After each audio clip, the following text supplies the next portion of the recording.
Good afternoon, welcome to the real world. Got a wee video today on some thoughts about, you see the title of the video, have you been demoralised? But as always, I'm kind of back out in nature, because it's the natural environment of man. You might think that's quite an odd thing to say, but the reality of the matter is, most of the time, I as well as you are spending my house or at work or in artificial environments with artificial lighting, artificial heating, artificial chairs, artificial everything. The sound is all artificial.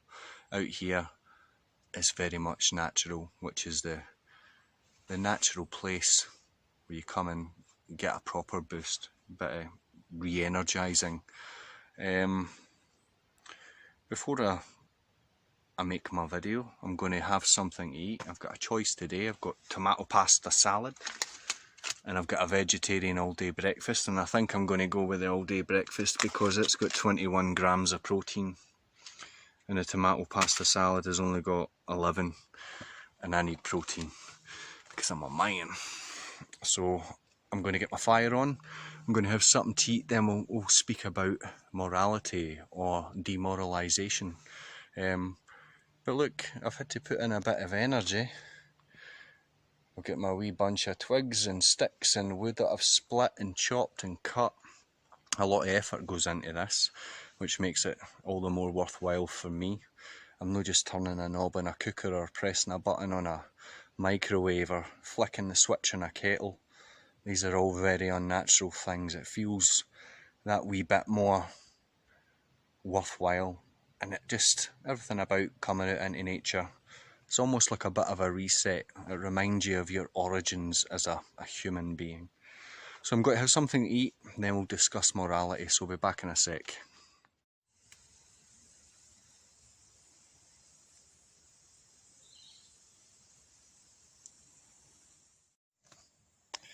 Lunch was had, it was good, kind of stuffed. I've got a coffee ready.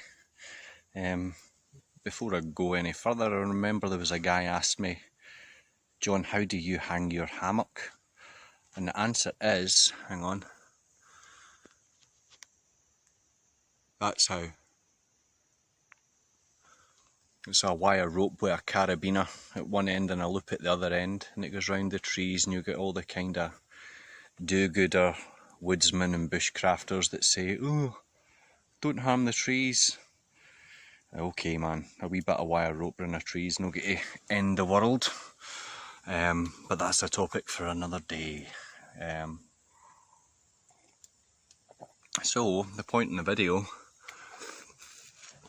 this morning I said to Jennifer,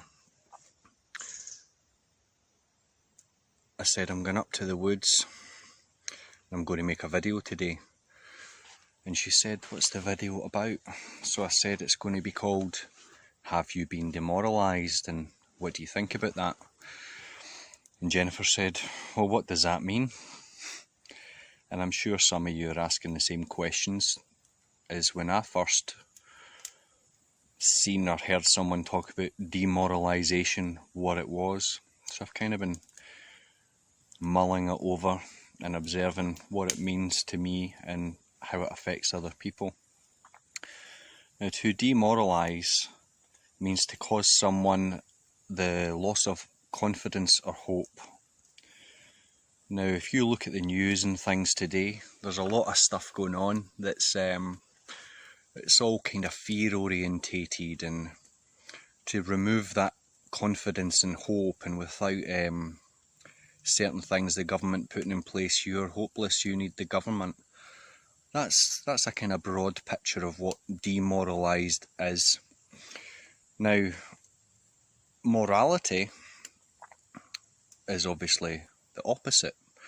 Morality means the foundation of your values and how you conduct yourself and what you believe is to be right or wrong. Now, this can be religion, a belief system, a cult, government, science. You can have your morality in all these things. Now, whatever you choose your morality to be, and it's not a bad thing. If someone bases their morality in science, good luck to them. If somebody believes their morality is based in religion, good luck to them. But the broader picture is about what forms your morality. And the smaller the interaction you have in the world, and the smaller your bubble, the smaller the reality in the bubble which you get your perceptions from is going to form your morality. So I've got a few wee kind of notes. Morality. What is morality? Morality is truth, respect, family, patience, natural law, justice, discernment, which is a good one. I'll touch on discernment quickly. Discernment means if I see a guy stabbing another guy, it's not me being judgmental to say that is wrong. I'm discerning it's wrong. I'm observing without hatred. He is wrong for doing that. I know that inherently. My consciousness tells me this. And freedom of choice. So if you're religious, no religious, if you're gay, if you're straight, if you're bi, if you're identify whatever, that's your choice to be. And moral people will say, okay, good on you. Immorality is anger. Now remember about a year or so I made a comment on my Facebook about anger as a mental health problem. And it kind of poked a hornet's nest. There was a lot of people who disagreed with anger. Similar people who would say they have stress, anxiety, depression.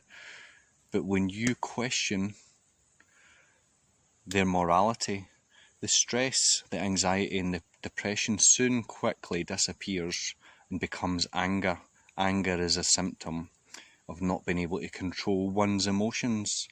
Therefore, hence the term, you went mad. When you go mad, it means you're not your rational self, you're not using logic and common sense. You've lost all sense of control over your emotions. Therefore, you become mad, you become angry. You're almost in a state of unknowing. Demoralised people are full of entitlement, materialism, dependency on the state or government. They have no independent thought. They usually have addiction, whether it be drink or drugs or sex or people.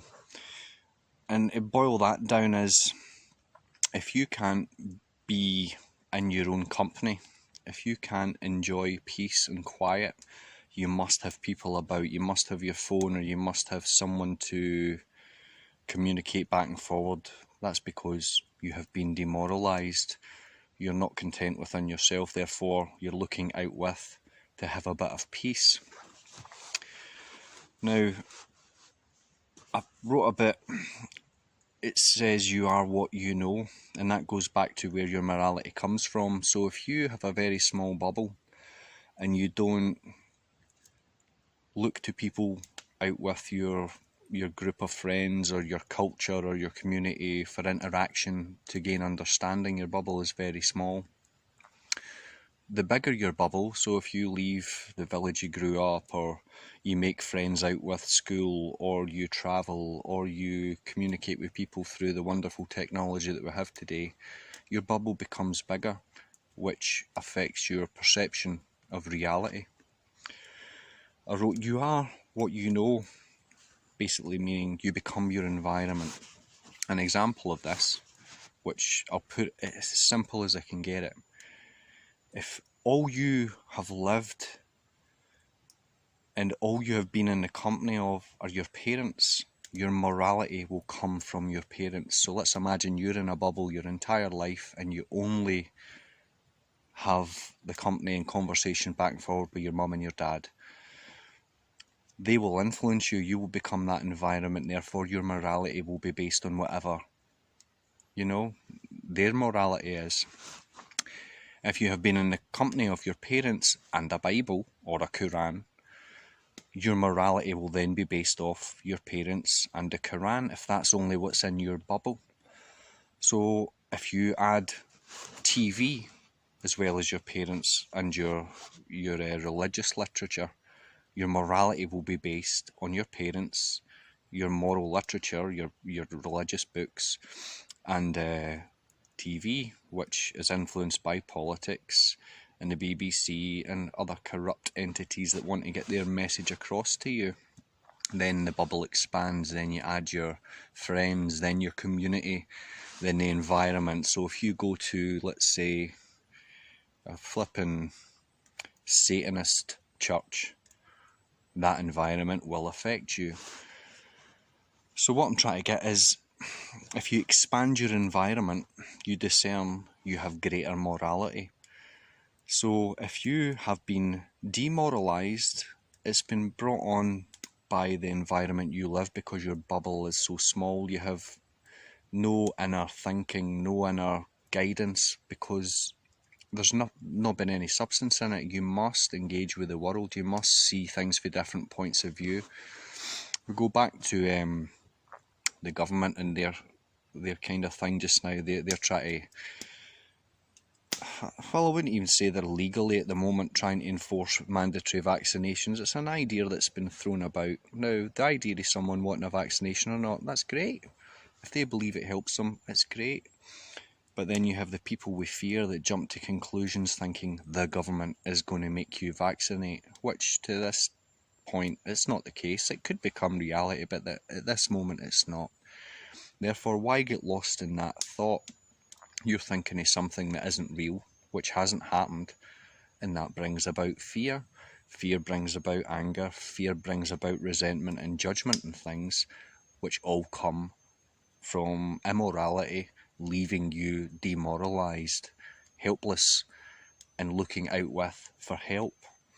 So to get back to morality, you must see the truth of things in the present, meaning don't look into the future and think, well, the government could do this, or she could do that, or he could say this. You must respect others' decisions, whatever they may be.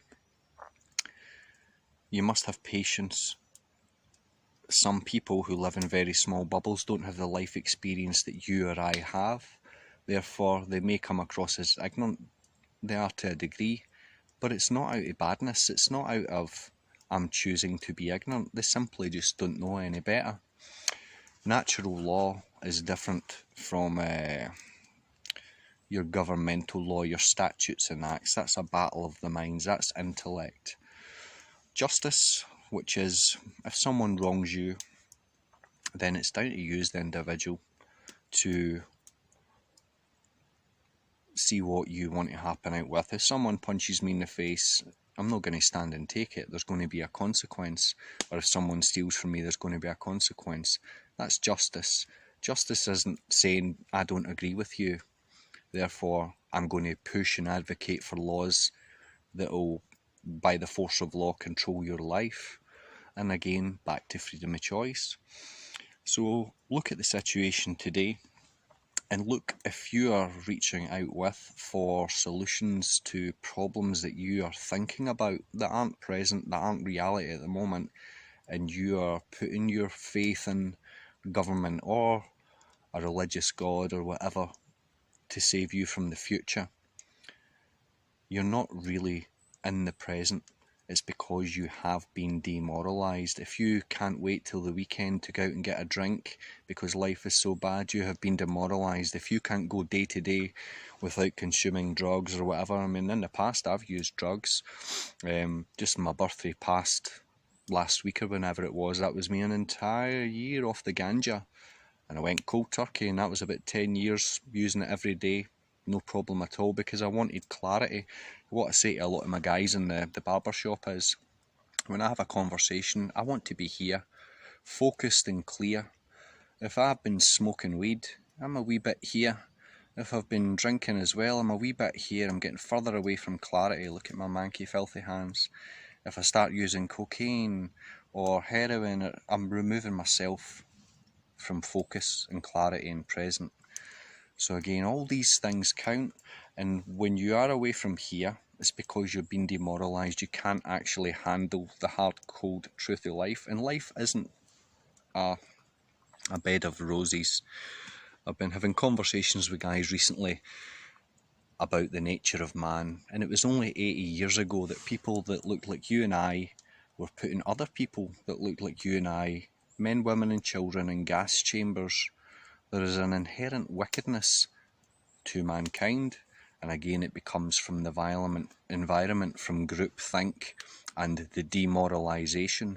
Moral people would not put other people in gas chambers. I'd rather die than put someone in a gas chamber. But when you can demoralise someone, if you can put fear into them, they will do as you say.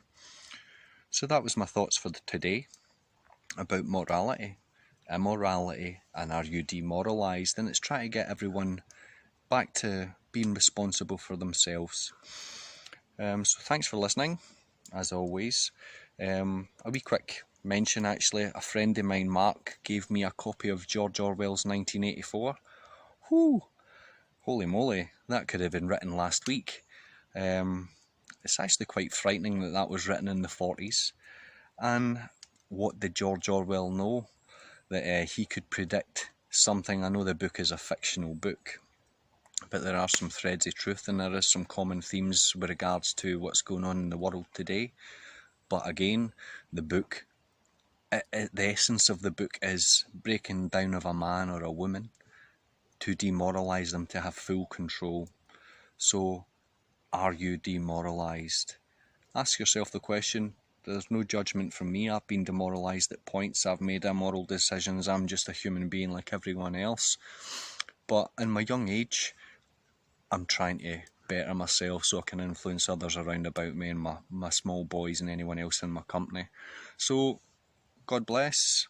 I'm going to have a swing and a cigar for a wee while and then chill out before I go and see the boys before training tonight. So have a wonderful day and I'll see you soon.